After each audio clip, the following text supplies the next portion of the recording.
My mother, Eleanor, was a woman of quiet dignity and deep secrets. When she passed away after a long illness, my world felt smaller, muted. The one constant through it all was Evelyn. For as long as I could remember, Evelyn had been more than just my mother's best friend. She was our family's honorary member, a permanent fixture at every holiday and celebration. She was the cool, childless aunt I'd always adored, the one who'd held my hand at my father's funeral and now held it at my mother's.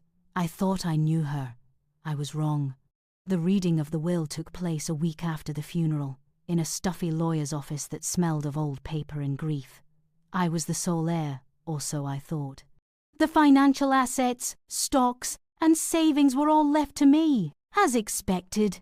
I was listening with a heavy heart, waiting for the part about the house. Our family home, the place I grew up in, the place where every wall held a memory, was the most important thing to me. The lawyer, Mr. Davies, cleared his throat and read the final, fateful paragraph. And as to the matter of the family home, located at 12 Oak Street, with all its contents and property, I bequeath it in its entirety to my dearest friend, Evelyn Reed. The words didn't register at first. I looked at the lawyer, then at Evelyn, who was sitting beside me, her face a pale, unreadable mask. "I'm sorry," I said, my voice trembling. "There must be a mistake. She wanted me to have the house." Mr. Davies just shook his head slowly. "The will is quite clear, Sarah. The house belongs to Miss Reed." I turned to Evelyn, my mind reeling, a storm of confusion and betrayal brewing in my chest. "Evelyn, what is this? Did you know?" She wouldn't meet my eyes. She just stared at her hands, which were clenched tightly in her lap. "Your mother and I discussed it," she whispered, her voice barely audible. "It was her final wish." Her final wish? To disinherit her only daughter from her childhood home and give it to a friend? It made no sense. It was a betrayal, a final, cruel twist of the knife from a woman I thought I knew. I stood up, my chair scraping harshly against the floor. I couldn't breathe. I walked out of that office, leaving my inheritance and the woman I had trusted my entire life behind me. I didn't just lose my mother. I had lost my home and my faith in the person I thought was my second mother. The days that followed were a blur of anger and grief. Evelyn tried to call, but I ignored her. How could she accept the house? How could she sit there and watch my world fall apart? The house was my history, my sanctuary. Every corner held a memory of my mother, and now it belonged to someone else. I had 30 days to clear out my personal belongings. I spent my weekends in that house, packing up my life in a haze of sorrow, the air thick with the scent of my mother's perfume and my own resentment. I was determined to find an answer, a reason for this madness. My mother was a secretive woman, but she was not cruel. There had to be an explanation. I started in her study, going through old boxes of photographs and letters, searching for a clue. I found photo albums filled with pictures of my mother and Evelyn through the years, laughing as teenagers, travelling in their 20s, standing side by side at my parents' wedding. Their bond was undeniable. But as I looked closer, I noticed something odd. In all the photos from their youth, there was a third girl. A girl with my mother's eyes and a sad, distant smile. She was in all the pictures up until they were about 18, and then she was just gone. There were no more photos of her. My curiosity piqued. I dug deeper. In a locked drawer in my mother's desk, I found a small, leather-bound journal. It wasn't a diary, but a collection of unsent letters.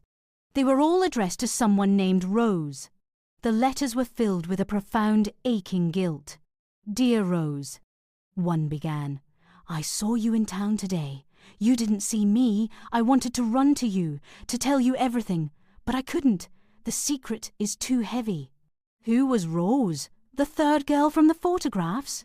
The final letter, dated just a few months before my mother died, gave me the clue I needed. "Evelyn is going to fix it," my mother wrote. "She will make things right. It's the only way. The house has always been yours. The house has always been yours." The words echoed in my mind.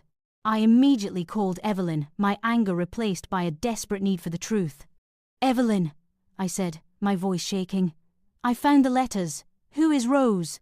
There was a long silence on the other end of the line. When she finally spoke, her voice was heavy with a sorrow that seemed decades old. "Sarah," she said, "some things are better left in the past. Your mother wanted you to be happy. Please, for her sake, let it go." But I couldn't.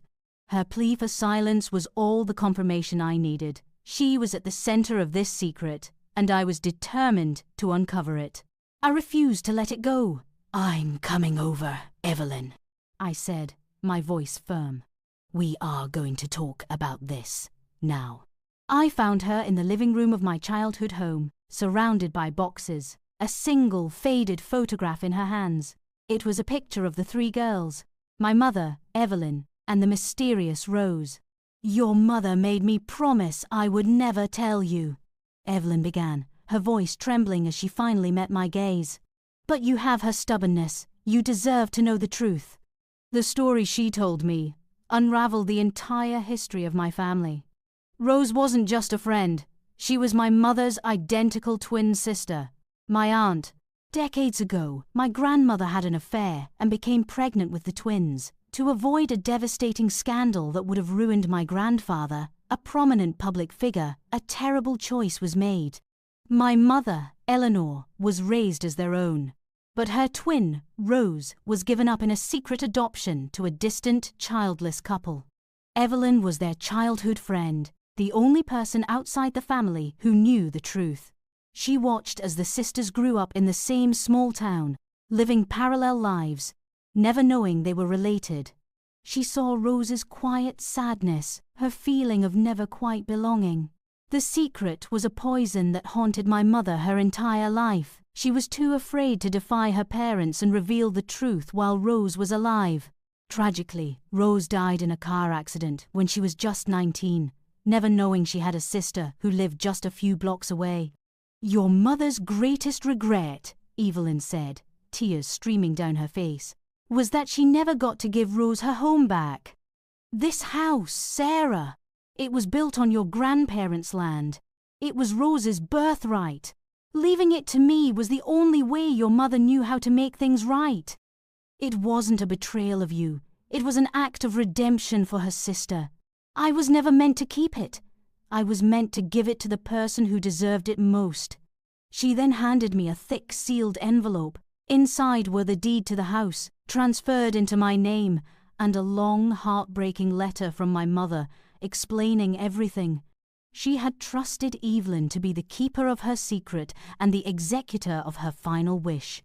I sat there in stunned silence, the weight of a lifetime of secrets settling around me. Evelyn wasn't the villain. She was the loyal friend, the silent guardian of a devastating truth. I hadn't been disinherited. I had been given a gift far greater than a house, the truth of my family's past, and a newfound deeper connection to the quiet stoic woman I had called my aunt my entire life. I had lost my mother, but in a strange, beautiful way, I had found the rest of my family.